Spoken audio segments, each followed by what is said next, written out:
32 miles an hour. Check that out. That is crazy.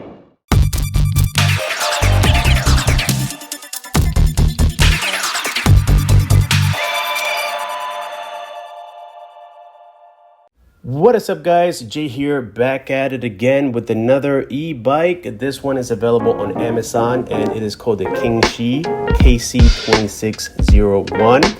This is the no bar version, which means that you get that step through frame. They also had the version with that center bar, in which I think it could be suitable for taller people, but if you are, let's say, 5'10" or below, then the no bar will make it a lot easier for you to ride. It is a little more in price, but it is 100% recommended for shorter people. So this one comes with a little secret that you guys will love, but I'll explain it later. This e-bike is not one of those cheap $300 e-bikes that you can find on Amazon. This one is a little bit higher in price, but that's because you are getting those components as well, like the 750 watt BAFANG motor. It comes with a LG lithium battery. Yes, you heard that correctly. It is an LG lithium battery, 48 volts, 20 amp hours, with 21,700 cells, which is really good. We get a 7-speed Shimano system, 3 riding modes. It has 26 by 4-inch tires as well. And it comes loaded with features like front and rear lights.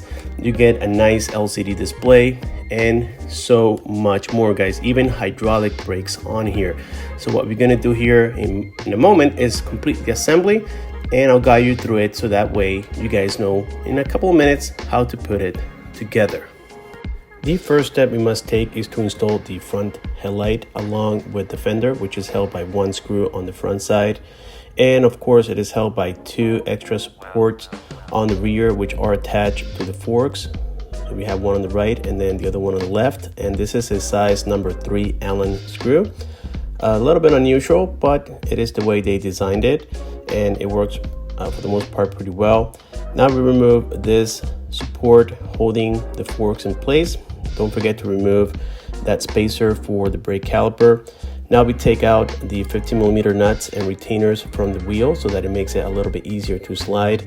And we simply slide it in between the pads from the caliper. Now we insert the retainers, and these are size number 15 as I said before. So grab either an impact or your ratchet and make sure that it is properly tightened. These are the pedals. They go clockwise for the right side, and the left side is the total opposite, and they are tightened by a 15mm wrench. Super easy and one-step system.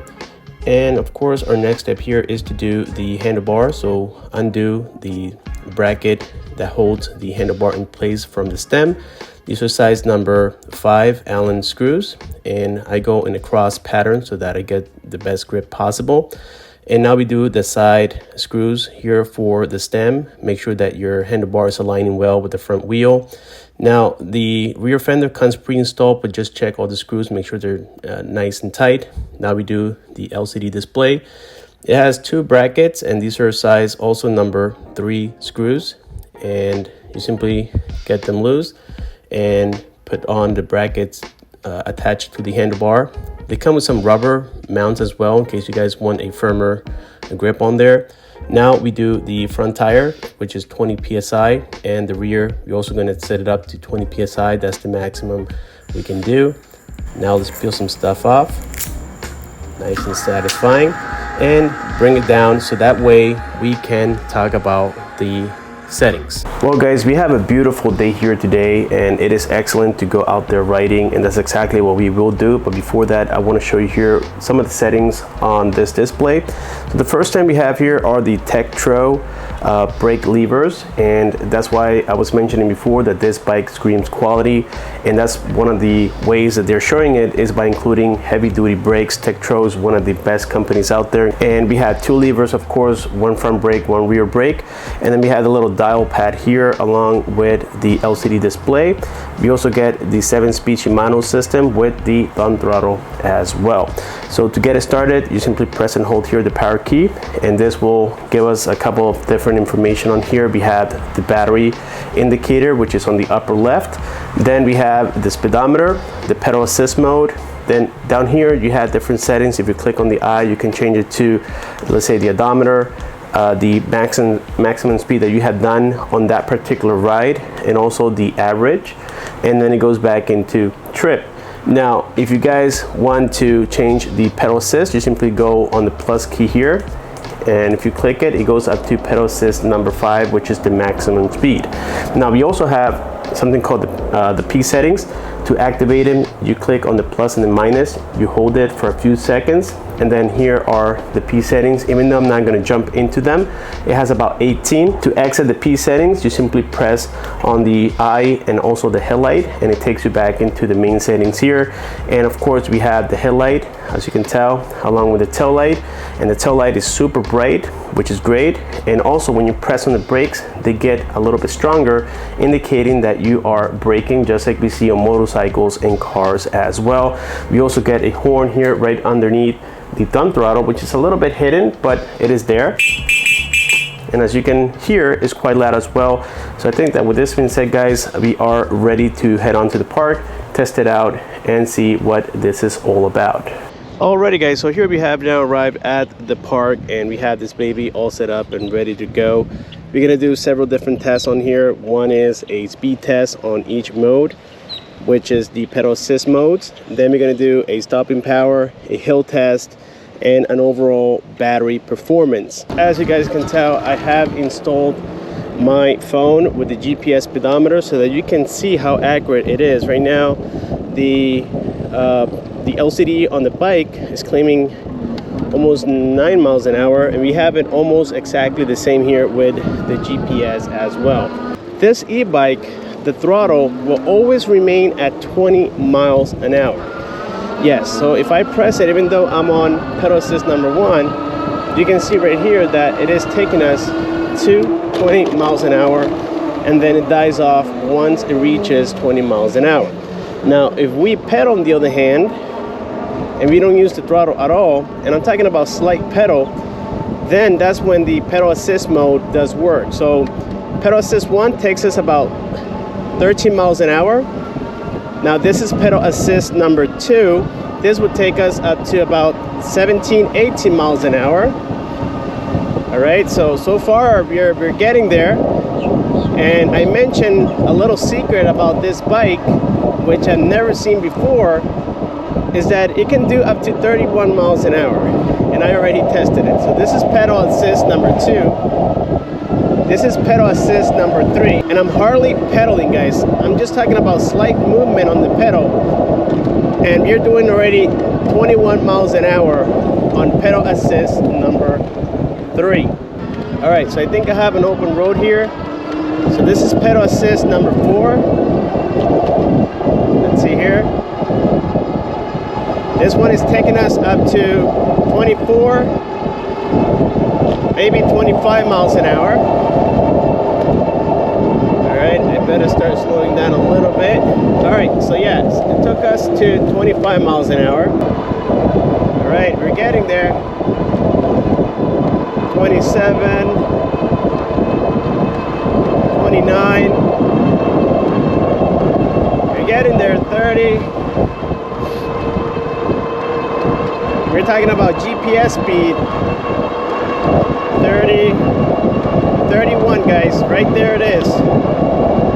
We can't miss it. 31 miles an hour on this e-bike. 750 watt motor, BAFANG. 32 miles an hour. Check that out. That is crazy. It is super, super torquey. Let's go here to a little hill test now. And so we're gonna try the on-road hill test, which is the one to my right. It's quite steep, and I'm hardly pedaling. As a matter of fact, let's just do the thumb throttle. Now I'm not pedaling at all. And we were able to do the incline of about 15 degrees at 12 miles an hour. So here, let's see if we can do another hill test. This time with a little momentum. Well, you can do it. It lost a little power right there at the end, but that was off-road, and with a little momentum, guys, it does it. All right, so pretty soon we're gonna do a stopping power test. As a matter of fact, we're gonna do that just about now, right here. We're doing 25 miles an hour, and it is kind of scary, guys. So that took going 25. Let me see. I started right about where the shadow is. It took a good 20-25 feet to come to a complete stop, and I was really hitting it hard. Let's do a little light off-roading here, guys. The only downside of this e-bike that I can find in terms of suspension is that, well, you guessed it, we don't have rear suspension. You only have front suspension, which is adjustable, but not in the rear. So when you're doing off-roading, you're gonna feel everything right on your buttocks. But at least we have front adjustable suspension. Now, in order to fix that problem with the rear not having suspension, if you're gonna do heavy duty off-roading, you can get a seat post with suspension, which you can find on Amazon for about $20-30, and that will absorb a lot of that bumpiness that you feel on the rear.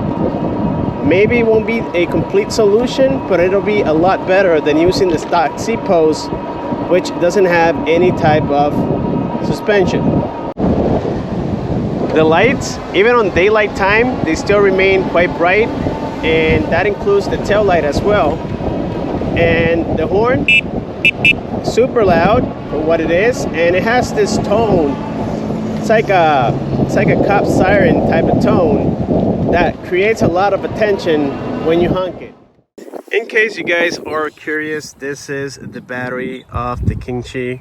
Right here we can see some of the information they provide. We even have a little barcode, again 48 volts, 20 amp hours, 960 watt hours. Great battery. So far we have 4 bars after adding about 11 miles into it, which is quite impressive. Let me get it back on the bike and show you the battery percentage right now.